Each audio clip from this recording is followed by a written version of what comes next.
Pessoal, sou um dos maiores colecionadores de moedas raras do Brasil. Compro moedas com erro de fabricação e defeitos. Se vocês encontrarem uma dessas com erro de fabricação que estou procurando, está valendo uma fortuna. Passa dos 20 mil reais. O erro que estou falando é a bifacial. Essa moeda é muito famosa, chamou a atenção dos colecionadores do mundo inteiro. Anda em circulação, as pessoas não sabem disso, passam despercebido onde trocam a moeda que vale tanto dinheiro para os colecionadores.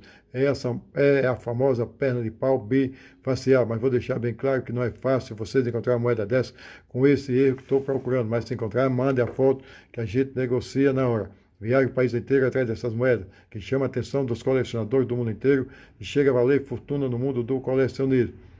Vocês cuidado, na internet é cheio de esperto, comprando essas moedas muito baratas, pagando 100 ou 200 reais para moeda que vale tanto dinheiro para os colecionadores. Isso é uma ciência que poucas pessoas conhecem, é a ciência numismática que estuda cédulas, moedas e medalhas raras. Até o próximo vídeo, pessoal.